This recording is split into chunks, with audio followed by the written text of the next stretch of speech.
So welcome back, guys. Just want to say huge thank you on the last video. We set certain benchmarks that we wanted to hit, and like any first YouTuber, and we actually hit them. So honestly, thank you. Now, before we head around this corner and look at the next driver, I just want to say you want to be hitting that subscribe button, because there is a big announcement for the year coming out very, very soon. Call it a few weeks. But till then, enjoy this.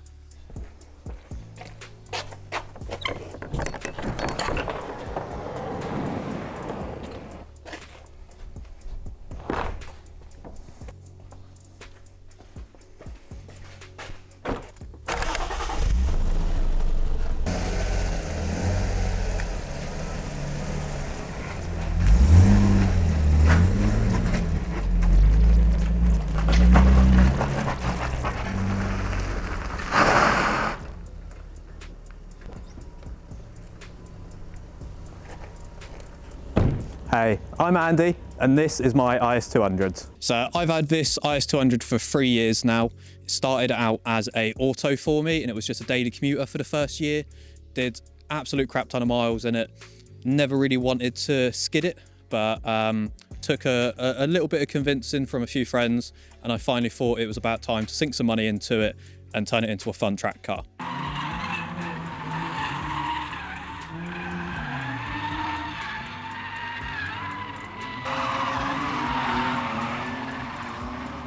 So I've had previous drift cars, Turbo MX-5, etc. But now I've moved on to a bit of a bigger chassis to try and learn in. And it's mainly a stock drive chain still. Still got one GFE in there, welded diff, nice simple mods. We've got a decat manifold, lightweight clutch flywheel setup to be able to help it a bit more free revving. And then mainly a lot of dress up mods. So we've got some BC Racing coilovers on there, some adjustable front and rear camber arms to obviously help me dial in the alignment. We've got some beautiful Strom DSO5 wheels, 18-inch all rounds, wrapped in some lovely Tyre Street Accelera 651s up front, 351s in the rear. They've been a massive part of this year for me, helping me to sort of get back on track, actually progress and start driving more with their sponsorship. And there's a lot of other companies that have helped us along the way as well. A lot of my suspension components for control arms, etc., they've all come from Driftworks, supplied by Nico at Aero Elite, so massive shout out to them. But yeah, it's been a great journey so far to sort of get back on track, actually get some seat time in the car and get learning in it. Still a lot more to progress and a lot of things I want to do, but some of that's in the pipeline. We might be able to give you a bit of a sneak peek into that today and show you what we've got hidden inside the workshop as well. So looking at the car cosmetically, I've got, as we've already covered, the Stroms wrapped in a lovely Accelera Tyre Street rubber. I've kept it quite simple aesthetic-wise. So there's a factory TRD plastic kit on the car, really convenient for drifting. I had a fiberglass kit on there before, and that was just terrible. As I'm sure anybody that's had an IS will know, running a low car with a fiberglass kit, trying to drift it, not a good idea. So as you can see in the lovely corner next to me, I've got a bit of a drift tap on the rear bumper. Happened at Auto Fest, one of the last events I was at. Good learning though. Car wears it well, not too bad damage-wise. Other than that, there's a Altezza chrome grille on the front, a few little stickers, bits and bobs, just to spice it up a little bit. The rear ride height, I know it needs lowering. Don't tell me, I can already tell. The BCs are maxed out as they are with the 18K springs, so that's coming up shortly. Is one of the things to sort out, is to get that sitting a lot better. Looking inside the car is one of my favourite places to be. I've got the carbon Kevlar party bucket seats from Option Drift. Really, really set off the interior. I loved the red as soon as I saw them. So Takata harnesses to go with it. We've got the Nardi deep dish leather wheel in there, really nice wheel, and then a simple inline hydro. So quite a simple setup inside the car, but it's a simple car. That's what I wanted. I wanted something for seat time. Didn't want to have to overcomplicate it too much. Just wanted to be able to get in and go. And this car has been turnkey for every event I've gone to. Everybody else will mess around with a car's overheating. This just needs tyres. That's all it needs. And that goes for Jap reliability, shall we say. So anybody wants to hate on that, bring it. Come at us. I'm a Jap fan all the way. Always have been, always will be.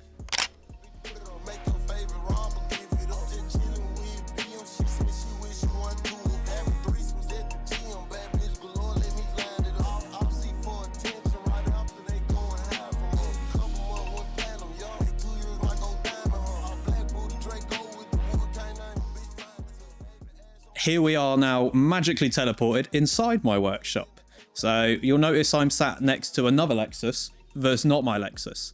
So this is what I was hinting at earlier. I have purchased this off of a friend, one of my mates here actually at my unit, Ollie, who has this lovely 1UZ swapped Sport Cross. Hasn't been used much anymore, so we've worked out a deal, part exchanging one of my other cars for it as well. And this is going to be the new drivetrain for my IS.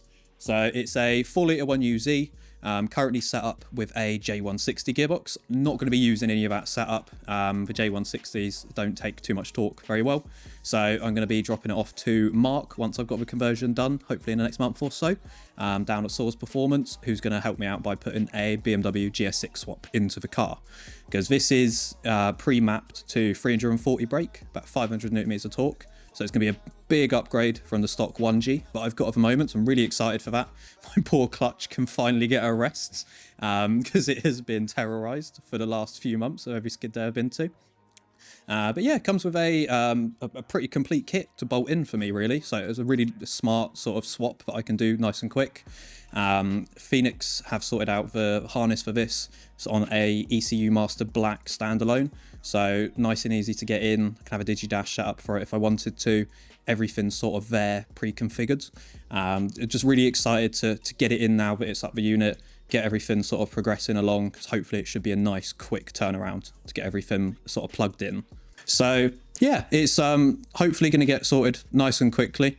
It's something that we can keep you updated on later in the year once I've got it all plugged in, got everything set up, because there's a few little niggly bits I'm going to have to sort out, like a new power steering setup, bits like that. Hopefully won't take too long to get any of it sorted, but I'll be excited to get back out on track nice and soon. We've got a few events coming up over summer to look forward to. And it's going to be really good to get back in on track with a bit more power, see how well I can keep up with the boys now, hopefully get some door marks in the near future. So guys, like I said, please hit that like button, hit the subscribe button, and Hey, like, is this thing on? for God's sake, Andy. So guys, that's video 2, the second upload, and surely this is testament to kind of the direction that we're going to be taking now. And above all else, we hope you've really enjoyed it, really enjoying the cars. Personally, massive thank you to the sponsors as well. You can already see from the second driver that how much that's actually really helped us down here. And I say down here because, you know, we're grassroots. This is the real grassroots drifting. These are the kind of atmospheres, environments, kind of people you're going to be meeting. And it's not over. There's another one coming. So please, again, like and subscribe. Definitely subscribe. We've got that news for you in the next video that you're absolutely going to love. But until then, see you later.